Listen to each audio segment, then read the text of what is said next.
ਸਤਿ ਸ਼੍ਰੀ ਅਕਾਲ ਜੀ। ਮੈਂ ਹਾਂ ਸੁਖਵਿੰਦਰ ਸਿੰਘ ਸਿੱਧੂ। ਰੋਜ਼ਾਨਾ ਲੋਕ ਨਾਥ ਟੀਵੀ ਦਾ ਵਿਸ਼ੇਸ਼ ਪ੍ਰੋਗਰਾਮ ਪ੍ਰਾਈਮ ਮੁੱਦਾ ਦੇਖ ਰਹੇ ਸਾਰੇ ਦਰਸ਼ਕਾਂ ਦਾ ਸਵਾਗਤ।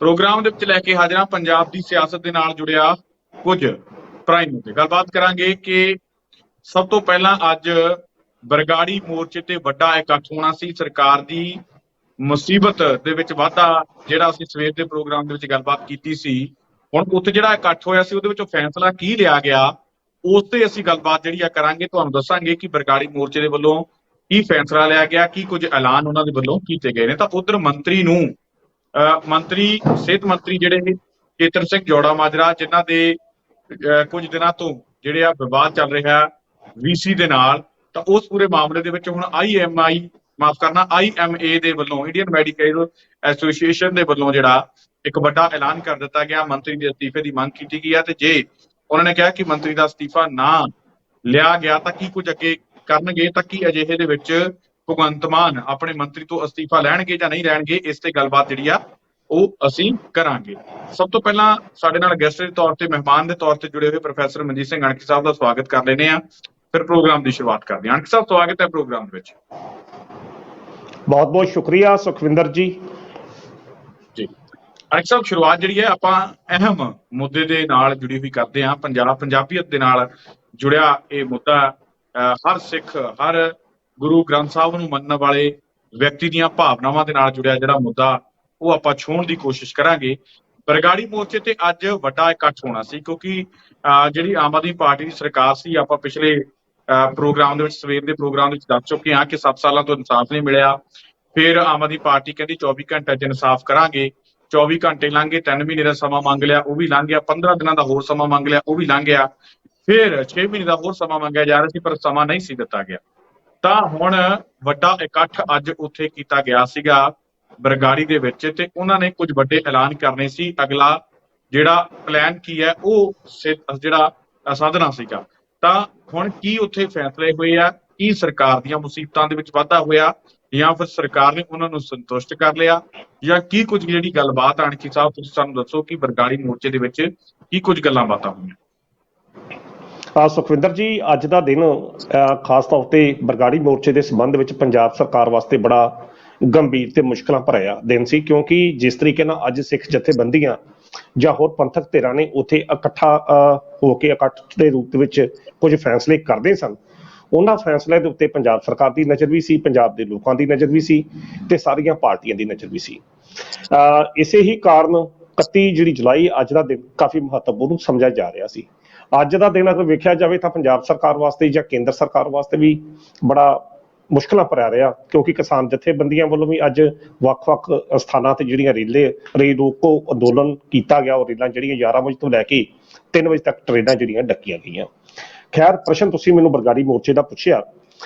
ਬਰਗਾੜੀ ਮੋਰਚੇ ਦੇ ਸੰਬੰਧ ਵਿੱਚ ਜਿਸ ਤਰੀਕੇ ਨਾਲ ਅੱਜ ਮੀਟਿੰਗ ਉੱਥੇ ਹੋਈ, ਵੱਖ-ਵੱਖ ਪੰਥਕ ਧਿਰਾਂ ਨੇ ਗੱਲਬਾਤ ਕੀਤੀ, ਤੇ ਉੱਥੇ ਸਭ ਤੋਂ ਜਿਹੜੀ ਜ਼ਿਆਦਾ ਕਸੂਤੀ ਸਥਿਤੀ ਦੇ ਵਿੱਚ ਮੈਨੂੰ ਕੁਲਤਾਰ ਸਿੰਘ ਸੰਧਵਾਂ ਉੱਥੇ ਨਜ਼ਰ ਆਏ। ਕੁਲਤਾਰ ਸਿੰਘ ਸੰਧਵਾਂ ਵੀ ਉੱਥੇ ਪਹੁੰਚੇ ਹੋਏ ਸਨ। ਤਾਂ ਕੁਲਤਾਰ ਸਿੰਘ ਸੰਧਵਾਂ ਦੇ ਸਾਹਮਣੇ ਜਿਹੜੇ ਬੁਲਾਰੇ ਸੀ, ਉਹਨਾਂ ਨੇ ਬੋਲਦਿਆਂ ਜਿੱਥੇ ਕੁਲਤਾਰ ਸਿੰਘ ਸੰਧਵਾਂ ਜੋ ਪੰਜਾਬ ਵਿਧਾਨ ਸਭਾ ਦੇ ਸਪੀਕਰ ਨੇ, ਉਹਨਾਂ ਦੀ ਸ਼ਲਾਘਾ ਕੀਤੀ। ਬੀਤੇ ਦੌਰ ਦੇ ਵਿੱਚ ਜਿਸ ਤਰੀਕੇ ਨਾਲ ਕੁਲਤਾਰ ਸਿੰਘ ਸੰਧਵਾਂ ਹਰ ਮੀਟਿੰਗ ਦੇ ਵਿੱਚ ਪਹੁੰਚ ਕੇ ਉਹਨਾਂ ਨਾਲ ਇਹ ਗੱਲ ਕਹਿੰਦੇ ਰਹੇ ਆ ਕਿ ਇਹ ਇਨਸਾਫ ਜ਼ਰੂਰ ਮਿਲੂਗਾ, ਇਸ ਦੀ ਗੱਲ ਕੀਤੀ ਗਈ। ਤੇ ਨਾਲ ਹੀ ਨਾਲ ਉਸ ਵੇਲੇ ਕੁਲਤਾਰ ਸਿੰਘ ਸੰਧਵਾਂ ਦੀ ਸਥਿਤੀ ਬੜੀ ਔਖੀ ਜਿਹੀ ਲੱਗੀ, ਜਦੋਂ ਇੱਕ ਪਾਸੇ ਤਾਂ ਜਿਹੜੀ ਆਮ ਆਦਮੀ ਪਾਰਟੀ ਦੀ ਸਰਕਾਰ ਦੀ ਜਾਂ ਕੁਲਤਾਰ ਸੰਧਵਾਂ ਦੀ ਸ਼ਲਾਘਾ ਕੀਤੀ ਜਾ ਰਹੀ, ਤੇ ਉਹਨਾਂ ਦੇ ਸਾਹਮਣੇ ਹੀ ਰਾਘਵ ਚੱਡਾ ਨੂੰ ਭਰ ਕੇ ਕੋਸਿਆ ਜਾ ਰਿਹਾ ਸੀ। ਉਸ ਵੇਲੇ ਸਥਿਤੀ ਬੜੀ ਹੋਰ ਤਰੀਕੇ ਦੀ ਜਿਹੜੀ ਉਹ ਬਣ ਗਈ। ਪਰ ਖੈਰ, ਸੰਗਤਾਂ ਦੇ ਇਕੱਠ ਦੇ ਅੱਗੇ ਭਾਵੇਂ ਕੁਲਤਾਰ ਭਾਵੇਂ ਰਾਘਵ ਚੱਡਾ ਹੋਵੇ ਜਾਂ ਕੋਈ ਵੀ ਹੋਵੇ, ਜਿੱਥੇ ਸੰਗਤ ਰੂਪ ਆ ਉੱਥੇ ਗੁਰੂ ਸਾਹਿਬ ਆਪ ਹੁੰਦੇ ਨੇ। ਸੋ ਇਹ ਗੱਲ ਚੱਲਦੀ ਹੈ ਸਿੱਖ ਪਰੰਪਰਾਵਾਂ ਦੇ ਅਨੁਸਾਰ। ਸੱਚ ਨੂੰ ਸੱਚ ਕਹਿਣਾ, ਮੂੰਹ ਤੇ ਕਹਿਣਾ, ਸ਼ਾਇਦ ਇਹ ਹੀ ਸਿੱਖ ਕਲਚਰ ਦਾ ਜਾਂ ਪੰਥਕ ਅਸੀਂ ਕਹਿ ਸਕਦੇ ਕਿ ਵਿਰਾਸਤ ਦਾ ਇੱਕ ਅਹਿਮ ਹਿੱਸਾ ਰਿਹਾ। ਤਾਂ ਪ੍ਰਸ਼ਨ ਜਿਹੜਾ ਤੁਹਾਡਾ ਸੀ ਉਹ ਇਹ ਸੀ ਕਿ ਫੈਸਲਾ ਕੀ ਕੀਤਾ ਗਿਆ। ਫੈਸਲਾ ਜਿਹੜਾ ਹੋਇਆ, ਫੈਸਲਾ ਹੁਣ 16 ਅਗਸਤ ਤੱਕ ਜਿਹੜਾ ਇੱਕ ਕਿਸਮ ਦਾ ਟਾਈਮ ਜਿਹੜਾ ਕੁਝ ਮੰਗਾਂ ਦੇ ਨਾਲ, ਕੁਝ ਸ਼ਰਤਾਂ ਦੇ ਨਾਲ ਸਰਕਾਰ ਨੂੰ ਜਿਹੜਾ ਦਿੱਤਾ ਗਿਆ। ਸਭ ਤੋਂ ਮਹੱਤਵਪੂਰਨ ਤਾਂ ਫੈਸਲਾ ਇਹ ਹੈ ਕਿ ਡੇਰੇ ਦੇ ਨਾਮ ਤੇ ਜਿਹੜੀਆਂ ਚਰਚਾਵਾਂ, ਨਾਮਕਾਰ ਚਰਚਾਵਾਂ ਜਿਹੜੀਆਂ ਚੱਲਦੀਆਂ ਨੇ, ਉਹਨਾਂ ਨੂੰ ਸਰਕਾਰ ਜਿਹੜੀ ਆ ਪੰਜਾਬ ਦੇ ਅੰਦਰ ਤੁਰੰਤ ਬੰਦ ਕਰਾਵੇ। ਇੱਕ ਤਾਂ ਇਹ ਹੈ। ਦੂਜਾ ਜਿਹੜਾ ਇਹ ਖਾਸ ਤੌਰ ਤੇ ਜਿਸ ਮੁੱਦੇ ਨੂੰ ਲੈ ਕੇ ਬੀਤੇ ਦਿਨਾਂ ਦੇ ਵਿੱਚ ਸਿਆਸਤ ਜਿਹੜੀ ਗਰਮਾਈ ਹੈ, ਮੇਰੀ ਬਰਾਤ ਜਿਹੜੀ ਆ ਵਿਨੋਦ ਘਈ ਦੇ ਜਿਹੜਾ ਐਡਵੋਕੇਟ ਜਨਰਲ ਆ ਉਸ ਨੂੰ ਨਿਯੁਕਤ ਕਰਨ ਦੇ ਰੂਪ ਤੋਂ ਉਤੋਂ ਹੈ, ਤਾਂ ਉਸ ਨੂੰ ਹਟਾਉਣ ਦੀ ਮੰਗ ਵੀ ਜਿਹੜੀ ਆ ਪੰਥਕ ਜਥੇਬੰਦੀਆਂ ਨੇ ਜਾਂ ਬਰਗਾੜੀ ਮੋਰਚੇ ਦੀਆਂ ਜਿਹੜੀਆਂ ਜਥੇਬੰਦੀਆਂ ਨੇ ਉਹਨਾਂ ਨੇ ਇਹ ਗੱਲ ਕੀਤੀ ਹੈ ਕਿ ਉਹਨਾਂ ਨੂੰ ਹਟਾਇਆ ਜਾਵੇ, ਕਿਉਂਕਿ ਜਿੰਨਾ ਚਿਰ ਤੱਕ ਉਹ ਵਿਅਕਤੀ ਵਿਨੋਦ ਘਈ ਐਡਵੋਕੇਟ ਜਨਰਲ ਦੇ ਅਹੁਦੇ ਉੱਤੇ ਬੈਠਾ, ਉਦੋਂ ਤੱਕ ਤਾਂ ਕਿਸੇ ਸੂਰਤ ਵਿੱਚ ਇਨਸਾਫ ਦੀ ਆਸ ਕਰਨਾ, ਇਨਸਾਫ ਦਾ ਸੁਪਨਾ ਲੈਣਾ ਹੀ ਮੂਰਖਤਾਈ ਹੋਵੇਗੀ। ਕਿਉਂਕਿ ਉਹ ਵਿਅਕਤੀ ਬੀਤੇ ਦੌਰ 'ਚ ਜਿਸ ਤਰੀਕੇ ਨਾਲ ਇਸ ਵੇਲੇ ਪੰਜਾਬ ਸਰਕਾਰ ਦੀਆਂ ਵਿਰੋਧੀ ਧਿਰਾਂ ਦਾ ਵਕੀਲ ਰਿਹਾ, ਉਹਦੇ ਕੋਲ ਕੀ ਆਸ ਕੀਤੀ ਜਾ ਸਕਦੀ ਹੈ ਕਿ ਉਹ ਭਵਿੱਖ ਦੇ ਵਿੱਚ ਹੁਣ ਪੰਜਾਬ ਸਰਕਾਰ ਦੇ ਪ੍ਰਤੀ ਆਪਣੀ ਜ਼ਿੰਮੇਵਾਰੀ ਪੂਰੀ ਇਮਾਨਦਾਰੀ, ਨਿਸ਼ਠਾ ਤੇ ਸ਼ਰਧਾ ਨਾਲ ਨਿਭਾਏਗਾ, ਕਿਉਂਕਿ ਕਿਤੇ ਨਾ ਕਿਤੇ ਹਰ ਬੰਦੇ ਦੇ ਜਿਹੜੇ ਹੁੰਦੇ ਨੇ ਲਿੰਕ ਨਾਤੇ ਜਿਹੜੇ ਜੁੜੇ ਹੁੰਦੇ ਨੇ। ਸੋ ਇਹ ਤਾਂ ਇੱਕ ਗੱਲ ਉਹਨਾਂ ਨੂੰ ਹਟਾਉਣ ਦੀ ਜਿਹੜੀ ਮੰਗ ਆ ਉਹ ਕੀਤੀ ਗਈ ਆ ਕਿ 15 ਅਗਸਤ ਤੱਕ ਉਹਨਾਂ ਨੂੰ ਹਟਾ ਦਿੱਤਾ ਜਾਵੇ। ਤੇ ਤੀਸਰੀ ਗੱਲ ਇਹ ਕੀਤੀ ਜਿਹੜਾ ਇੱਕ ਸੱਦਾ ਦਿੱਤਾ ਗਿਆ ਕੌਮ ਨੂੰ ਕਿ 15 ਅਗਸਤ ਨੂੰ ਹਰ ਵਿਅਕਤੀ ਆਪਣੇ ਘਰਾਂ ਦੇ ਉੱਤੇ ਤਿਰੰਗੇ ਦੀ ਬਜਾਏ ਜਿਹੜਾ ਕੇਸਰੀ ਝੰਡਾ ਉਹ ਲਹਿਰਾਵੇ, ਜਿਹੜੀ ਇੱਕ ਪਤਾ ਲੱਗੇ ਕਿ ਪੰਥਕ ਮੁੱਦੇ ਤੇ ਨਾਨਕ ਨਾਮ ਲੇਵਾ ਸੰਗਤ ਜਿਹੜੀ ਆ, ਸਿੱਖ ਸੰਗਤਾਂ ਜਿਹੜੀਆਂ ਨੇ ਉਹ ਸਾਰੀਆਂ ਇਕਜੁੱਟ ਨੇ। ਤੇ ਨਾਲ ਹੀ ਨਾਲ ਇਹ ਵੀ ਗੱਲ ਕਹੀ ਗਈ ਕਿ ਮੈਂ ਦਰਸ਼ਕਾਂ ਨੂੰ ਕਲੀਅਰ ਕਰ ਦਵਾਂ ਕਿ ਜਿਵੇਂ ਤੁਸੀਂ ਕਿਹਾ ਕਿ ਤਿਰੰਗੇ ਦੀ ਜਗ੍ਹਾ ਤੇ ਸਾਡੇ ਦਰਸ਼ਕਾਂ ਨੂੰ ਦੱਸ ਦਈਏ ਕਿ ਭਾਰਤ ਸਰਕਾਰ ਦੇ ਵੱਲੋਂ, ਨਰਿੰਦਰ ਮੋਦੀ ਬੀਜੇਪੀ ਸਰਕਾਰ ਦੇ ਵੱਲੋਂ ਹਰ ਨਾਗਰਿਕ ਨੂੰ ਇਹ ਅਪੀਲ ਕੀਤੀ ਗਈ ਸੀ ਕਿ ਤੁਸੀਂ 15 ਅਗਸਤ ਦੇ ਮੌਕੇ ਜਿਹੜਾ ਉਹ ਹਰ ਇੱਕ ਘਰ ਦੇ ਉੱਪਰ ਤਿਰੰਗਾ ਝੰਡਾ ਲਹਿਰਾਉਣਾ। ਇਸ ਕਰਕੇ ਅਣਖੀ ਸਾਹਿਬ ਕਹਿ ਰਹੇ ਨੇ ਕਿ ਉਧਰੋਂ ਕੇਂਦਰ ਸਰਕਾਰ ਨੇ ਤਿਰੰਗੇ ਦਾ ਐਲਾਨ ਕੀਤਾ, ਤਾਂ ਇੱਧਰ ਸਾਡੀਆਂ ਸਿੱਖ ਜਥੇਬੰਦੀਆਂ ਦੇ ਵੱਲੋਂ, ਬਰਗਾੜੀ ਮੋਰਚੇ ਦੇ ਵੱਲੋਂ ਜਿਹੜਾ ਕੇਸਰੀ ਝੰਡੇ ਦਾ ਐਲਾਨ ਕਰ ਦਿੱਤਾ ਗਿਆ। ਇਸ ਲਈ ਅਣਖੀ ਸਾਹਿਬ ਤਿਰੰਗੇ ਦੀ ਬਜਾਏ ਕੇਸਰੀ ਝੰਡਾ ਕਹਿ ਰਹੇ ਨੇ, ਕਿਉਂਕਿ ਬਹੁਤ ਸਾਰੇ ਦਰਸ਼ਕਾਂ ਨੂੰ ਆਪਣੇ ਜਿਹੜੇ ਦੇਸ਼ਾਂ ਵਿਦੇਸ਼ਾਂ ਦੇ ਵਿੱਚ ਕਈਆਂ ਦੇ ਧਿਆਨ ਦੇ ਵਿੱਚ ਅਣਖੀ ਸਾਹਿਬ ਨਹੀਂ ਹੁੰਦਾ। ਜੀ ਬਿਲਕੁਲ। ਔਰ ਕਈ ਵਾਰੀ ਇਸ ਗੱਲ ਦਾ ਜਿਹੜੀ ਸਟੇਟਮੈਂਟ ਆਪਾਂ ਕਿਸੇ ਸੰਦਰਭ 'ਚ ਦਿੰਦੇ ਹਾਂ, ਲੋਕੀ ਸਮਝ ਕਿਸੇ ਹੋਰ 'ਚ ਲੈਂਦੇ ਨੇ। ਬਹੁਤ ਵਧੀਆ ਤੁਸੀਂ ਇਹ ਜਿਹੜੀ ਤਸਵੀਰ ਆ ਇਹਨੂੰ ਸਾਫ਼ ਕਰ ਦਿੱਤੀ ਆ। ਸੋ ਤੇ ਨਾਲ ਹੀ ਬਰਗਾੜੀ ਮੋਰਚੇ ਜਿਹੜੇ ਸੰਚਾਲਕ ਨੇ ਉਹਨਾਂ ਵੱਲੋਂ ਇਹ ਵੀ ਗੱਲ ਕਹੀ ਗਈ ਕਿ ਇਹ ਮੋਰਚਾ ਨਿਰੰਤਰ ਜਿਹੜਾ ਜਾਰੀ ਰਹੇਗਾ। ਇਹ 3-4 ਗੱਲਾਂ ਜਿਹੜੀਆਂ ਨੇ ਇਹ ਸਾਹਮਣੇ ਆਈਆਂ। ਸੁਖਵਿੰਦਰ ਜੀ, ਹੁਣ ਸਰਕਾਰ ਨੂੰ ਅਗਰ ਵੇਖਿਆ ਜਾਵੇ ਤਾਂ ਇਹ 15 ਦਿਨਾਂ ਦਾ ਸਮਾਂ ਜਿਹੜਾ ਉਹ ਮਿਲਦਾ ਨਜ਼ਰ ਆਉਂਦਾ ਆ। ਹੁਣ ਇਹਨਾਂ 15 ਦਿਨਾਂ ਦੇ ਵਿੱਚ ਸਰਕਾਰ ਕੀ ਅਮਲ ਕਰਕੇ ਉਹਨਾਂ ਜਿਹੜੇ ਬਰਗਾੜੀ ਮੋਰਚੇ ਦੇ ਸੰਚਾਲਕ ਨੇ ਉਹਨਾਂ ਦਾ ਗੁੱਸਾ ਕਿਸ ਤਰੀਕੇ ਨਾਲ ਠੰਡਾ ਕਰਦੀ ਹੈ? ਨੰਬਰ 1, ਕੀ ਉਸ ਗੋਲੀकांड ਦੇ ਜਿਹੜੇ ਵਿਅਕਤੀ ਨੇ ਉਹਨਾਂ ਦੇ ਖਿਲਾਫ ਕੋਈ ਕਾਨੂੰਨੀ ਕਾਰਵਾਈ ਜਾਂ ਕਾਨੂੰਨੀ ਪ੍ਰਕਿਰਿਆ ਤੇਜ਼ ਹੁੰਦੀ ਹੈ? ਨੰਬਰ 2, ਤੇ ਤੀਜੀ ਗੱਲ, ਕੀ ਵਿਨੋਦ ਘਈ ਨੂੰ ਹਟਾਇਆ ਜਾਂਦਾ? ਇਸ ਮੁੱਦੇ ਤੇ ਨੱਕ ਜਿਹੜੀ ਸਰਕਾਰ ਜਿਹੜਾ ਉਹ ਨੱਕ ਦਾ ਸਵਾਲ ਜਿਹੜਾ ਉਹ ਵੱਜ ਜਾਣਾ। ਆਪਾਂ ਮੁਸ਼ਕਲ ਦੇ ਵਿੱਚ ਵਾਧਾ ਹੀ ਕਹਿ ਸਕਦੇ ਹਾਂ ਇੱਕ ਤਰੀਕੇ ਨਾਲ, ਕਿਉਂਕਿ ਜਿੱਥੇ ਸਰਕਾਰ ਦੀ ਮੁਸ਼ਕਲ ਇਹ ਸੀ ਕਿ ਇਸ ਪੂਰੇ ਮਾਮਲਿਆਂ ਦੇ ਵਿੱਚ ਜਿਹੜਾ ਇਨਸਾਫ ਹੋਣਾ ਹੈ, ਤਾਂ ਉੱਥੇ ਹੁਣ ਉਹਨਾਂ ਦੇ ਲਈ ਇੱਕ ਹੋਰ ਮੁਸੀਬਤ ਹੋ ਗਈ, ਜਿੱਥੇ ਇਨਸਾਫ ਦਿਵਾਉਣਾ ਉੱਥੇ ਆਪਣੇ ਇੱਕ ਵੱਡੇ ਅਫਸਰ ਨੂੰ ਵੀ ਤਬਦੀਲ ਕਰਨਾ ਪਏਗਾ ਔਰ ਬੈਕ ਸਟੈਪ ਕਰਨਾ ਪਊਗਾ, ਜਿਵੇਂ ਕਿ ਪਿਛਲੇ ਫੈਸਲੇ ਜਿਹੜੇ ਆ ਉਹ ਕੀਤੇ। ਮੈਨੂੰ ਲੱਗਦਾ ਕਿ ਭਗਵੰਤ ਮਾਨ ਨੂੰ ਪਹਿਲਾਂ ਹੀ ਇਹ ਜਿਹੜਾ ਫੈਸਲਾ ਜਦੋਂ ਵਿਰੋਧ ਸ਼ੁਰੂ ਹੋ ਗਿਆ ਸੀ, ਜਦ ਭਗਵੰਤ ਮਾਨ ਨੂੰ ਇਹ ਵੀ ਗੱਲ ਪਤਾ, ਕਿਉਂਕਿ ਨਵਜੋਤ ਸਿੰਘ ਸਿੱਧੂ ਉਸ ਟਾਈਮ ਰੌਲਾ ਪਾਉਂਦੇ ਰਹੇ ਆ ਕਿ APS ਦਿਓਲ ਜਿਹੜੇ ਆ ਉਹ ਜਿਹੜੇ ਸੁਮੇਧ ਸੈਣੀ ਦੇ ਵਕੀਲ ਰਹੇ ਆ, ਤੇ ਪੰਜਾਬ ਸਰਕਾਰ ਦੇ ਵੱਲੋਂ ਸੁਮੇਧ ਸੈਣੀ ਦੇ ਖਿਲਾਫ ਜਿਹੜਾ ਕੇਸ ਚੱਲ ਰਿਹਾ ਉਹਦੇ ਵਿੱਚ ਇਹ ਪੇਸ਼ ਨਹੀਂ ਹੋ ਸਕਦੇ, ਕਿਉਂਕਿ ਆਪਾਂ ਸਵੇਰ ਦੇ ਪ੍ਰੋਗਰਾਮ ਦੇ ਵਿੱਚ ਵੀ ਦੱਸਿਆ ਸੀਗਾ ਕਿ ਇੱਕ ਵਿਅਕਤੀ ਜਿਹੜਾ ਦੂਜੀ ਪਾਰਟੀ ਦਾ ਵਕੀਲ ਹੋਵੇ ਆਪਣੀ ਵਿਰੋਧੀ ਦਾ, ਤੇ ਉਸੇ ਵਕੀਲ ਨੂੰ ਅਸੀਂ ਜਿਹੜਾ ਉਸੇ ਕੇਸ ਦੇ ਵਿੱਚ ਆਪਣੇ ਲਈ ਹਾਇਰ ਕਰ ਲਈਏ ਤਾਂ ਉਹ ਕੇਸ ਨਹੀਂ ਲੜ ਸਕੇਗਾ। ਉਸੇ ਤਰੀਕੇ ਦੇ ਨਾਲ ਹੁਣ ਭਗਵੰਤ ਮਾਨ ਉਹਨਾਂ ਨੂੰ ਇਹ ਸੋਚਣਾ ਚਾਹੀਦਾ ਸੀ ਕਿ ਸਾਡੇ ਲਈ ਸਭ ਤੋਂ ਬੇਹੱਦ ਅਹਿਮ ਜਿਹੜੇ ਮਸਲੇ ਆ ਉਹ ਬੇਅਦਬੀ, ਗੋਲੀकांड ਤੇ ਡਰੱਗ ਦੇ ਮਾਮਲੇ ਜਿਹੜੇ ਹੈਗੇ ਆ, ਉਹਨਾਂ ਮਾਮਲਿਆਂ ਦੇ ਵਿੱਚ ਜੇ ਤੁਸੀਂ AG ਅਜਿਹਾ ਨਿਯੁਕਤ ਕਰ ਦਿੰਦੇ ਹੋ ਜਿਹੜਾ ਉਹਨਾਂ ਮਾਮਲਿਆਂ ਦੇ ਵਿੱਚ ਤੁਹਾਡੀ ਸਰਕਾਰ ਦੀ ਮਦਦ ਹੀ ਕੋਈ ਨਹੀਂ ਕਰ ਦਿੰਦਾ, ਤਾਂ ਅਜਿਹੇ AG ਨੂੰ ਨਿਯੁਕਤ ਕਰਨ ਦਾ ਫਾਇਦਾ ਹੀ ਅਣਖੀ ਸਾਹਿਬ ਕੋਈ ਨਹੀਂ ਸੀਗਾ। ਤਾਂ ਭਗਵੰਤ ਮਾਨ ਨੂੰ ਚਾਹੀਦਾ ਸੀ ਜਦੋਂ ਰੌਲਾ ਪਿਆ ਉਦੋਂ ਹੀ ਨਿਯੁਕਤੀ ਨਹੀਂ ਸੀ ਕੀਤੀ ਜਾਣੀ ਚਾਹੀਦੀ। ਤਾਂ ਹੁਣ ਮੁਸੀਬਤ ਦੇ ਵਿੱਚ ਵਾਧਾ ਹੋਇਆ, ਇਹ ਵੀ ਹਟਾਉਣਾ ਪੈ ਸਕਦਾ, ਔਰ ਮਜਬੂਰੀ ਕੀ ਹੈ ਨਾ ਹਟਾਉਣ ਦੀ, ਇਹ ਵੀ ਭਗਵੰਤ ਮਾਨ ਤੇ ਸਵਾਲ ਜਿਹੜੇ ਅਣਖੀ ਸਾਹਿਬ ਜ਼ਰੂਰ ਖੜੇ ਹੁੰਦੇ ਆ, ਕਿਉਂਕਿ ਜਦੋਂ ਕੋਈ ਸੀ ਨਹੀਂ ਲੜ ਸਕਦਾ ਤਾਂ ਫਿਰ ਤੁਹਾਡੀ ਇਹੋ ਜਿਹੀ ਮਜਬੂਰੀ ਕੀ ਆ? ਪੰਜਾਬ ਵਿੱਚ ਕੀ ਕਾਬਲੀਅਤ ਦੀ ਘਾਟ ਜਿਹੜੀ ਹੈਗੀ ਆ? ਬਥੇਰੇ ਬਹੁਤ ਵਧੀਆ ਵਕੀਲ ਬੈਠੇ। ਤਾਂ ਅਣਖੀ ਸਾਹਿਬ ਆਪਾਂ ਕਹਿ ਸਕਦੇ ਹਾਂ ਕਿ ਜਿੱਥੇ ਇਨਸਾਫ ਦਿਵਾਉਣ ਦੇ ਲਈ ਮੁਸੀਬਤ ਦੇ ਵਿੱਚ ਵਾਧਾ ਸੀਗਾ ਪੰਜਾਬ ਸਰਕਾਰ ਦੇ, ਉੱਥੇ ਵੀ ਆਪਣਾ ਇੱਕ ਹੋਰ ਸਟੈਪ ਜਿਹੜਾ ਬੈਕ ਸਟੈਪ ਕਰਨਾ ਪਊਗਾ, ਕਿ ਹੋਰ ਫੈਸਲਾ ਪਿੱਛੇ ਲੈਣਾ ਪੈ ਸਕਦਾ, ਵਾਪਸ ਲੈਣਾ ਪੈ ਸਕਦਾ, ਕਿਉਂਕਿ ਪਹਿਲਾਂ ਵੀ ਮਖੌਲ ਉੱਡਦਾ ਰਿਹਾ ਸਰਕਾਰ ਦਾ ਕਿ ਪਹਿਲਾਂ ਫੈਸਲਾ ਕਰ ਲੈਂਦੇ ਆ ਫਿਰ ਵਾਪਸ ਲੈ ਲੈਂਦੇ ਆ। ਤਾਂ ਇੱਕ ਹੋਰ ਮੌਕਾ ਆ ਰਿਹਾ ਕਿ ਜਿਹਦੇ ਕਰਕੇ ਮਜ਼ਾਕ ਵੀ ਉੱਡ ਸਕਦਾ ਇਹਨਾਂ ਦਾ। ਸੁਖਵਿੰਦਰ ਜੀ, ਇਹ ਤਾਂ ਸਾਫ਼ ਤੇ ਸਪਸ਼ਟ ਗੱਲ ਆ ਕਿ ਜੇਕਰ ਕਈ ਵਾਦ ਵਿਵਾਦ ਤਾਂ ਚਲੋ ਉਦਾਂ ਛਿੜ ਜਾਂਦੇ ਆ, ਤੇ ਕਈ ਵਾਦ ਵਿਵਾਦ ਤੁਸੀਂ ਜਾਣ ਬੁੱਝ ਕੇ ਸਹੇੜਦੇ ਪਏ ਜੇ। ਜਿਸ ਤਰੀਕੇ ਨਾਲ ਮੈਂ ਸਵੇਰੇ ਗੱਲ ਕੀਤੀ ਕਿ ਪੰਜਾਬ ਸਰਕਾਰ ਨੂੰ 4 ਮਹੀਨੇ ਬਣੇ ਨੂੰ ਹੋਏ ਨੇ ਤੇ ਅੱਜ ਤੱਕ ਅਨੇਕਾਂ ਵਿਵਾਦ ਜਿਹੜੇ ਨੇ ਇਹਨਾਂ ਨਾਲ ਜੁੜ ਗਏ ਨੇ, ਤੇ ਹਰ ਵਿਵਾਦ ਜਿਹੜਾ ਜੁੜਿਆ ਉਹਨਾਂ ਦੇ ਉੱਤੇ ਇਹਨਾਂ ਨੂੰ ਬੈਕਫੁੱਟ ਤੇ ਹੀ ਜਾਣਾ ਪਿਆ। ਹੁਣ ਏਜੀ ਦੀ ਐਡਵੋਕੇਟ ਜਨਰਲ ਵਿਨੋਦ ਘਈ ਦੀ ਜਿਹੜੀ ਨਿਯੁਕਤੀ ਹੋਈ ਆ, ਅਜੇ ਨਿਯੁਕਤੀ ਦਾ ਨੋਟੀਫਿਕੇਸ਼ਨ ਜਾਰੀ ਨਹੀਂ ਸੀ ਹੋਇਆ, ਤਾਂ ਜਿਹੜੀਆਂ ਪੰਥਕ ਜਥੇਬੰਦੀਆਂ ਨੇ ਜਾਂ ਵੱਖ-ਵੱਖ ਜਥੇਬੰਦੀਆਂ ਨੇ ਇਹਦੇ ਵਿਰੁੱਧ ਆਵਾਜ਼ ਉਠਾਉਣੀ ਸ਼ੁਰੂ ਕਰ ਦਿੱਤੀ ਸੀ। ਪਰ ਭਗਵੰਤ ਮਾਨ ਹੋਣਾ ਨੇ ਇਸ ਗੱਲ ਨੂੰ ਜਿੱਦ ਦਾ ਮੁੱਦਾ ਬਣਾ ਕੇ ਨੋਟੀਫਿਕੇਸ਼ਨ ਵੀ ਜਾਰੀ ਕਰਾਤਾ, ਤੇ ਦੂਜੇ ਪਾਸੇ ਉਹਨਾਂ ਨੇ ਆਪਣੀ ਜਿਹੜੀ ਜੁਆਇਨਿੰਗ ਜਿਹੜੀ ਆ ਉਹ ਵੀ ਉਹਨਾਂ ਨੇ ਕਰ ਦਿੱਤੀ ਵਿਨੋਦ ਘਈ ਨੇ। ਤੇ ਹੁਣ ਦੂਜੇ ਪਾਸੇ ਅੱਜ 31 ਜੁਲਾਈ ਨੂੰ ਪੰਥਕ ਧਿਰਾਂ ਨੇ ਇਹ ਅਲਟੀਮੇਟਮ ਦੇ ਦਿੱਤਾ 15 ਅਗਸਤ ਤੱਕ ਦਾ। ਤਾਂ ਕੁਦਰਤੀ ਤੌਰ ਤੇ ਮੁਸ਼ਕਲਾਂ ਜਿਹੜੀਆਂ ਨੇ ਭਗਵੰਤ ਮਾਨ ਦੀ ਸਰਕਾਰ ਵਾਸਤੇ ਵੱਧ ਰਹੀਆਂ ਨੇ।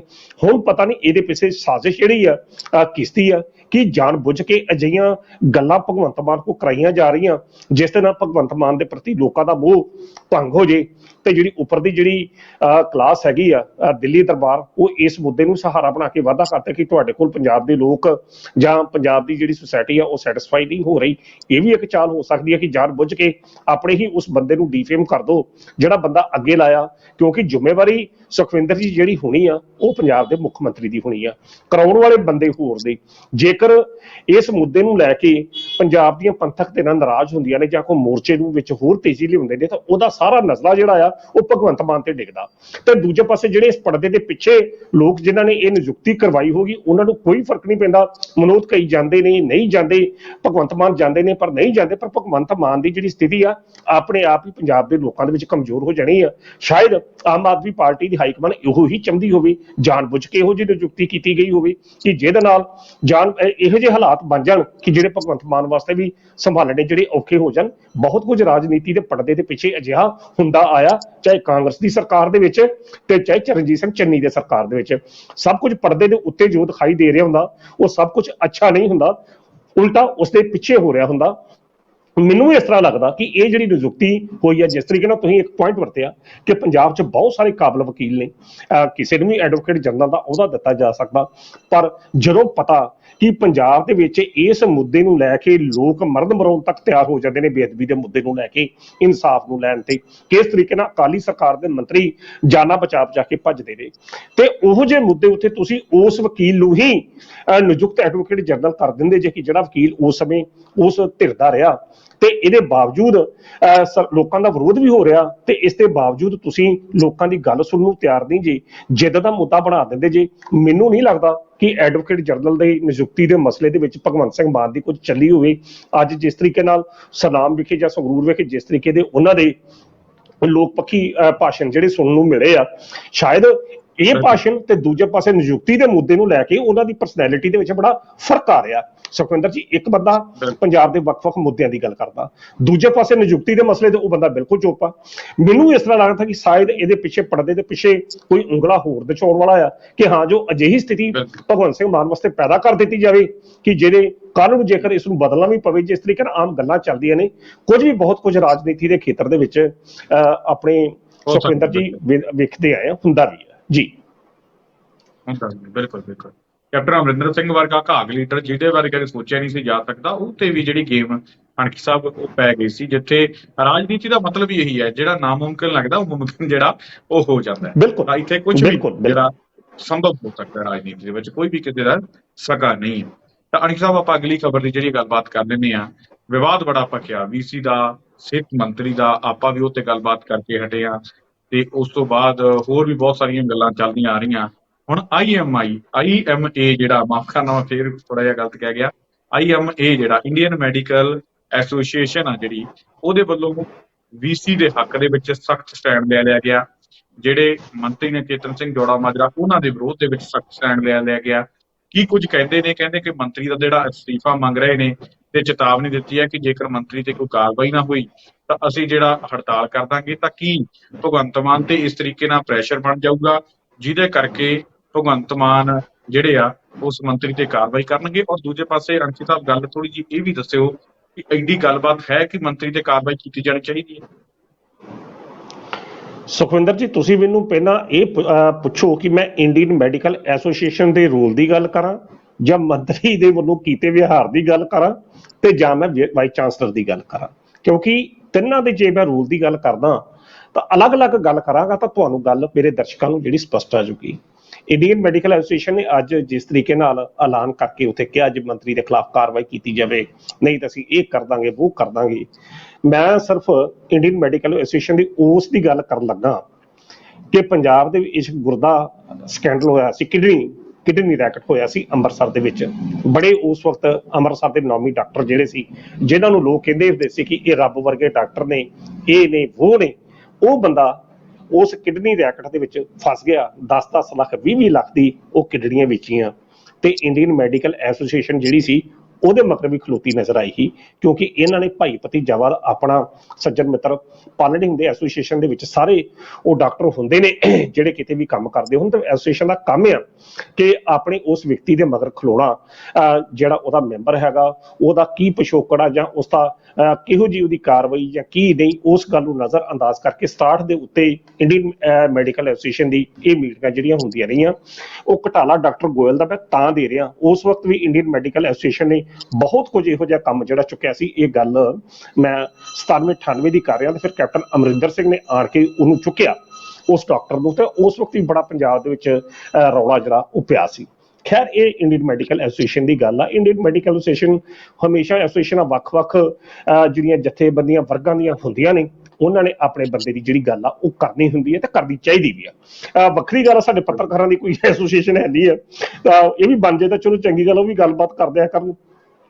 ਨੈਕਸਟ ਜਿਹੜਾ ਅਗਲਾ ਪੱਖ ਜਿਹੜਾ ਤੁਹਾਡਾ, ਕੀ ਇੰਨੀ ਵੱਡੀ ਗੱਲ ਹੈਗੀ ਜਾਂ ਨਹੀਂ ਹੈਗੀ?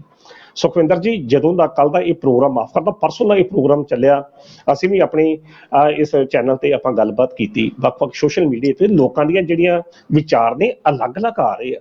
ਲੋਕਾਂ ਦੀ ਇਹ ਗੱਲ ਹੈ ਕਿ ਉਹ ਜਿਹੜਾ ਮੰਜਾ ਜਿਹਦੇ ਉੱਤੇ ਵਾਈਸ ਚਾਂਸਲਰ ਸਾਹਿਬ ਨੂੰ ਲੰਮੇ ਪਾਇਆ ਗਿਆ, ਕੀ ਉਹ ਕਿਸੇ ਗਰੀਬ ਬੰਦੇ ਵਾਸਤੇ ਇਹ ਰਾਖਵਾਂ ਆ ਕਿ ਇੱਕ ਗਰੀਬ ਬੰਦਾ ਤਾਂ ਉਹਦੇ ਉੱਤੇ ਪੈ ਜੇ, ਉਹ ਬੇਸ਼ੱਕ ਆਪਣੇ ਪਿਆ ਲੱਖਾਂ ਬਿਮਾਰੀਆਂ ਲੈ ਕੇ ਘਰ ਨੂੰ ਚਲਾ ਜਾਵੇ ਤੇ ਘਰ ਜਾਂਦੇ ਆ ਜ਼ਿੰਦਗੀ ਤੋਂ ਇਸਤੀਫਾ ਦੇ ਦੇ ਕਿ ਹਾਂ ਵੀ ਮੁਕਤ ਹੋ ਜੇ, ਤਾਂ ਉਹਦਾ ਦੀ ਕੋਈ ਗੱਲ ਨਹੀਂ, ਉਹਦੇ ਵਾਸਤੇ ਤਾਂ ਕੋਈ ਹੌਕਾ ਨਹੀਂ ਮਾਰਦਾ, ਉਹਦੇ ਵਾਸਤੇ ਤਾਂ ਕੋਈ ਹਾਂ ਦਾ ਨਾਰਾ ਨਹੀਂ ਮਾਰਦਾ। ਤੇ ਵੀਸੀ ਸਾਹਿਬ ਜੇਕਰ 2 ਸੈਕਿੰਡ ਵਾਸਤੇ ਲੱਭੇ ਪੈ ਗਏ ਨੇ ਤੇ ਉਹ ਅਸਤੀਫਾ ਦੇ ਰਹੇ ਨੇ, ਅਸਤੀਫਾ ਕਿਉਂ ਦੇਣਾ ਉਹਨਾਂ ਨੇ? ਗੱਲ ਹੈਗੀ ਆਪਣੀ ਜ਼ਿੰਮੇਵਾਰੀ ਨੂੰ ਸੰਭਾਲਣ। ਤਾਂ ਚਲੋ ਇਹ ਗੱਲ ਦੂਸਰੇ ਪਾਸੇ, ਇਸ ਮੁੱਦੇ ਨੂੰ ਜਿਹੜੀਆਂ ਰਾਜਨੀਤਿਕ ਪਾਰਟੀਆਂ ਨੇ ਉਹ ਹਵਾ ਦੇ ਕੇ ਆਪਣੀਆਂ ਸਿਆਸੀ ਰੋਟੀਆਂ ਸੇਕਣ ਵੱਲ ਲੱਗੇ ਨੇ। ਜੇਕਰ ਤੁਸੀਂ ਇੱਕ ਹੋਰ ਵੀਡੀਓ ਜਿਹੜਾ ਵਾਇਰਲ ਹੋਇਆ ਸੁਖਵਿੰਦਰ ਜੀ, ਇਹ ਤਾਂ ਗੱਲ ਪਰਸੋਂ ਦੀ ਆ, 2 ਦਿਨ ਪਹਿਲਾਂ ਦੀ ਆ, ਕਿ ਜਦੋਂ ਵਾਈਸ ਚਾਂਸਲਰ ਨੂੰ ਆਪਣੇ ਉਹਦੇ ਉੱਤੇ ਲੰਮੇ ਪੈਣ ਵਾਸਤੇ ਆਖਿਆ ਚੇਤਨ ਸਿੰਘ ਚੌੜਾ ਬਾਜਵਾ ਨੇ, ਤੇ ਅੱਜ ਤੋਂ ਪਹਿਲੇ ਦੀ ਗੱਲ, ਜਿਸ ਦਿਨ ਦਾ ਬਜਟ ਸੈਸ਼ਨ ਚੱਲ ਰਿਹਾ ਸੀ ਉਸ ਸਮੇਂ ਉਥੋਂ ਦੇ ਹਲਕਾ ਇੰਚਾਰਜ ਜਿਹੜੇ, ਮਾਫ ਕਰਦਾ, ਉਥੋਂ ਦੇ ਹਲਕਾ ਵਿਧਾਇਕ ਨੇ ਵਿਧਾਨ ਸਭਾ ਬਜਟ ਸੈਸ਼ਨ ਦੇ ਵਿੱਚ ਇਸ ਡਾਕਟਰ ਦੇ ਸੰਬੰਧੀ ਮੁੱਦਾ ਚੁੱਕਿਆ, ਤਾਂ ਘੱਟੋ ਘੱਟ ਉਹਨੂੰ ਵੀ ਵੇਖ ਲੈਣਾ ਚਾਹੀਦਾ ਰਾਜਾ ਵੜਿੰਗ ਨੂੰ ਕਿ ਉਸ ਵਕਤ ਕਿਉਂ ਨਹੀਂ ਉਹਦੇ ਹੱਕ 'ਚ ਬੋਲੇ, ਜਦੋਂ ਉਸ ਹਲਕੇ ਦੇ ਵਿਧਾਇਕ ਨੇ medical Guru Gobind Singh medical college ਦੇ ਮਾੜੇ ਹਾਲਾਤਾਂ ਦਾ ਨਾਕਸ ਪ੍ਰਬੰਧਾਂ ਦੇ ਸੰਬੰਧੀ ਗੱਲ ਕੀਤੀ। ਮੈਂ ਕਹਿੰਦਾ ਕਿ ਉਧਰ ਜੇ ਆਪਾਂ ਨਾ ਜਾਈਏ ਤਾਂ ਮੈਂ ਇਸੇ ਥੋੜੇ ਸ਼ਬਦਾਂ 'ਚ ਲੈਣਾ ਚਾਹੂੰਗਾ ਕਿ ਲੱਗਦਾ ਹੈ ਕਿ ਬਹੁਤੀ ਅਜਿਹੀ ਹਰਕਤ ਉੱਥੇ ਜਾਂ ਕੋਈ ਗੱਲਬਾਤ ਅਜਿਹੀ ਘਟਨਾ ਹੋਈ ਹੈ ਜਿਹਦੇ ਕਰਕੇ ਇਹਨਾਂ ਨੂੰ ਲੱਗਦਾ ਹੋਵੇ ਕਿ ਮੰਤਰੀ ਤੇ ਕਾਰਵਾਈ ਕੀਤੀ ਜਾਣੀ ਚਾਹੀਦੀ ਹੈ, ਜਾਂ ਫਿਰ ਜਿਵੇਂ ਕਹਿੰਦੇ ਹੁੰਦੇ ਆ ਨਾ ਕਿ ਅਫਸਰ ਅੱਜ ਇਹਨਾਂ ਨੇ ਦੇਖ ਲਿਆ ਕਿ ਅੱਜ ਇੱਧਰ ਹੋਇਆ ਤੇ ਕੱਲ ਨੂੰ ਸਾਡੇ ਨਾਲ ਹੋ ਸਕਦਾ, ਤੇ ਇਦੋਂ ਪਹਿਲਾਂ ਮੰਤਰੀ ਨੂੰ ਦਬਾ ਲਈਏ, ਤੇ ਉਸ ਵਾਲੇ ਪਾਸੇ ਨੂੰ ਤੁਰਿਆ ਜਾ ਰਿਹਾ। ਇਹ ਜ਼ਿਆਦਾ ਚਰਚਾਵਾਂ ਸੁਖਵਿੰਦਰ ਜੀ ਇਸ ਪਾਸੇ ਨੇ, ਜਿਹੜੀ ਇਹ ਗੱਲ ਤੁਸੀਂ ਐਕਸਪਲੇਨ ਕੀਤੀ ਆ, ਇਹ ਕਿਸੇ ਵੀ ਹਸਪਤਾਲ 'ਚ ਚਲੇ ਜਾਓ, ਚਲੋ ਹੁਣ ਥੋੜਾ ਜਿਹਾ ਅਸੀਂ ਕਹਿ ਸਕਦੇ ਹਾਂ ਕਿ ਡਰ ਪਿਆ ਹੋਊਗਾ ਡਾਕਟਰ ਆਪਣੇ ਸੁਖਵਿੰਦਰ ਜੀ। ਮੈਂ ਹਸਪਤਾਲਾਂ ਦਾ ਉਹ ਹਾਲ ਵੇਖਿਆ ਕਿ ਮੈਂ ਇੱਕ ਨਿੱਜੀ ਆਪਰੇਸ਼ਨ, ਕਿਸੇ ਰਿਸ਼ਤੇਦਾਰ ਦਾ ਆਪਰੇਸ਼ਨ ਕਰਾਉਣ ਗਿਆ ਤੇ ਡਾਕਟਰ ਨੇ ਪਰਚੀ ਦਿੱਤੀ ਮੈਨੂੰ ਲਿਖ ਕੇ, ਤੇ ਜਿਸ ਦਵਾਈਆਂ ਬਾਹਰੋਂ ਲਿਆਉਣ ਵਾਸਤੇ, ਤੇ ਉਹ ਦਵਾਈਆਂ ਦਾ ਜਿਹੜਾ ਜਿੱਥੋਂ ਦਵਾਈਆਂ ਮਿਲਣੀਆਂ ਸੀ, ਜਿਹੜੀ ਦੁਕਾਨ ਤੋਂ ਮੈਨੂੰ ਭੇਜਿਆ ਜਾਣਾ ਸੀ, ਉਹ ਦੁਕਾਨਦਾਰ ਡਾਕਟਰ ਦੇ ਮੋਢੇ ਤੇ ਖਲੋਤਾ ਸੀ, ਉੱਥੋਂ ਪਰਚੀ ਖੋ ਕੇ ਕਹਿੰਦਾ ਤੁਸੀਂ ਮੇਰੇ ਨਾਲ ਚੱਲੋ। ਇਹ ਮੇਰੇ ਨਾਲ ਵਰਤਾਰਾ ਆ। ਲੋਕ ਇਹ ਗੱਲ ਕਹਿੰਦੇ ਨੇ, ਸੋਸ਼ਲ ਮੀਡੀਆ ਦੇ ਵਿੱਚ ਗੱਲਾਂ ਆਮ ਚੱਲਦੀਆਂ ਪਈਆਂ ਨੇ ਕਿ ਜਾਂ ਰਾਹ ਪਿਆ ਜਾਣੀਏ ਜਾਂ ਵਾਹ ਪਿਆ ਜਾਣੀਏ, ਉਹਨਾਂ ਪੁਲਿਸ ਦਾ ਨਾਲ ਵਾਹ ਪਿਆ ਮਾੜਾ ਨਹੀਂ ਹੁੰਦਾ ਜਿੰਨਾ ਇਹਨਾਂ ਡਾਕਟਰਾਂ ਨਾਲ ਵਾਹ ਪਿਆ ਮਾੜਾ ਲੱਗਦਾ ਪ੍ਰਤੀਤ ਹੁੰਦਾ। ਇਹ ਸੋਸ਼ਲ ਮੀਡੀਆ ਤੇ ਲੋਕਾਂ ਦੇ ਕਹਿਣ ਅਨੁਸਾਰ ਜਿਹੜੀ ਗੱਲ ਹੈਗੀ ਆ। ਹੁਣ ਇਹ ਗੱਲ ਜਿਹੜੀ ਤੁਸੀਂ ਗੱਲ ਕੀਤੀ ਕਿ ਬੜੀ ਵਧੀਆ ਕਿ ਇਹਨਾਂ ਦੇ ਮਨਾਂ 'ਚ ਇਹ ਗੱਲ ਹੈਗੀ ਆ ਕਿ ਕੱਲ ਨੂੰ ਸਾਡੇ ਵੱਲ ਹੀ ਨਾ ਅਗਲਾ ਕੋਈ ਆਪਣਾ ਰਡਾਰ ਮੋੜ ਲੇ। ਵੇਖੋ ਜੀ, ਹਸਪਤਾਲਾਂ ਦੇ ਵਿੱਚ ਉੱਪਰਲੇ ਪੱਧਰ ਤੋਂ ਲੈ ਕੇ ਥੱਲੜੇ ਪੱਧਰ ਤੱਕ ਕੀ ਕੁਝ ਹੁੰਦਾ, ਇਹ ਸਭ ਲੋਕ ਜਾਣਦੇ ਨੇ। ਅੱਜ ਤੱਕ ਕਿਸੇ ਨੇ ਹੱਥ ਨਹੀਂ ਸੀ ਪਾਇਆ, ਚਾਹੇ ਦਵਾਈਆਂ ਦਾ ਮਾਫੀਆ ਹੋਵੇ। ਤੁਸੀਂ ਕੋਵਿਡ ਦੇ ਵਿੱਚ ਇਹ ਵੇਖਿਆ ਹੋਊਗਾ, ਇੱਕ ਲਾਲ, ਮਾਫ ਕਰਦਾ ਗਲਤ ਨਾਮ ਨਹੀਂ ਆਪਾਂ ਲਵਾਂਗੇ, ਇੱਕ ਲੈਬ ਸੀ, ਇੱਕੋ ਹੀ ਲੈਬ ਦੇ ਉੱਤੇ ਕਰੋਨਾ ਦੇ ਟੈਸਟ ਜਿਹੜੇ ਉਹ ਕਰਵਾਏ ਜਾਂਦੇ ਸੀ। ਕਰੋੜਾਂ ਰੁਪਏ ਦੇ ਹਿਸਾਬ ਦੇ ਨਾਲ ਫੰਡ ਦਿੱਤਾ ਗਿਆ ਉਸ ਵੇਲੇ ਦੇ ਮੰਤਰੀ ਸਾਹਿਬ ਜਿਹੜੇ ਸਨ। ਤਾਂ ਉਹਦਾ ਰਿਜ਼ਲਟ, ਹਾਲਾਂਕਿ ਉਸ ਜਿਹੜੀ ਲੈਬ ਸੀ ਉਹਦੇ ਕੋਲ ਕਰੋਨਾ ਦੇ ਟੈਸਟ ਕਰਨ ਵਾਸਤੇ ਨਿਰਧਾਰਤ ਮਸ਼ੀਨਾਂ ਹੀ ਨਹੀਂ ਸਨ, ਪਰ ਫਿਰ ਵੀ ਟੈਂਡਰ ਜਿਹੜੇ ਉਹਨੂੰ ਦਿੱਤੇ ਗਏ ਤੇ ਉਹਦੇ ਕੋਲ ਪੈਸੇ ਲਏ ਗਏ ਤੇ ਉਹਨੂੰ ਦਿੱਤੇ ਗਏ। ਇਹ ਕਰੋਨਾ ਕਾਲ ਦੀ ਗੱਲ ਹੈ, ਕੈਪਟਨ ਅਮਰਿੰਦਰ ਸਿੰਘ ਦੇ ਰਾਜਕਾਲ ਦੀ ਸਮੇਂ ਦੀ ਗੱਲ। ਤਾਂ ਉਸ ਵਕਤ ਹੁਣ ਇਹ ਲੋਕ ਜਿਹੜੇ ਨੇ ਮੱਛਰੇ ਨੇ ਜਾਂ ਸਭ ਕੁਝ ਖਾਂਦੇ ਪੀਂਦੇ ਨੇ, ਉੱਤੋਂ ਤੱਕ ਜਾਂਦਾ ਰਿਹਾ। ਤੇ ਸ਼ਾਇਦ ਮੈਂ ਇਹ ਵੀ ਗੱਲ ਕਹਿਣਾ ਕਿ ਸਾਰੇ ਡਾਕਟਰ ਇੱਕੋ ਤਰ੍ਹਾਂ ਦੇ ਨਹੀਂ ਆ, ਸਾਰੇ ਚੰਗੇ ਵੀ ਹੋਣਗੇ, ਸਾਰੇ ਨਹੀਂ ਉਸੇ ਕੰਮ ਦੇ ਵਿੱਚ ਲੱਗੇ, ਪਰ ਜ਼ਿਆਦਾਤਰ ਹਿੱਸਾ ਜਿਹੋ ਜਿਹਾ ਪਿਛਲੇ ਸਮਿਆਂ ਦੇ ਵਿੱਚ ਸਰਕਾਰਾਂ ਨੇ ਪਾਇਆ ਸੀ। ਅੱਜ ਪੰਜਾਬ ਦੇ ਸਾਬਕਾ ਬਲਬੀਰ ਸਿੰਘ ਹੋਣੀ, ਜਿਹੜੇ ਸਿਹਤ ਮੰਤਰੀ ਕੈਪਟਨ ਅਮਰਿੰਦਰ ਸਿੰਘ, ਉਹ ਵੀ ਬੜੇ ਚੁੱਕ ਚੁੱਕ ਕੇ ਬਿਆਨ ਦੇ ਰਹੇ ਆ। ਤਾਂ ਦੂਜੇ ਪਾਸੇ ਸੈਨੀਟੇਸ਼ਨ ਜਾਂ ਆਹ ਜਿਹੜੀ ਕੋਵਿਡ ਦੇ ਵਿੱਚ ਮੈਂ ਕਰੋਨਾ ਕਾਲ ਵਾਲੀ ਜਿਹੜੀ ਗੱਲ ਦੱਸੀ ਹੈ, ਇਹਦੇ ਵਿੱਚ ਉਹਨਾਂ ਦਾ ਨਾਮ ਹੀ ਲੱਗਦਾ ਸੀ। ਸੋ ਇਸੇ ਕਰਕੇ ਜੇਕਰ ਇਹ ਡਾਕਟਰ ਇਸ ਵੇਲੇ ਆਏ ਨੇ ਤਾਂ ਇਹਨਾਂ ਨੂੰ ਆਸ਼ੀਰਵਾਦ ਉਦੋਂ ਉੱਪਰਲੇ ਧਿਰਾਂ ਦਾ ਹੋਏਗਾ।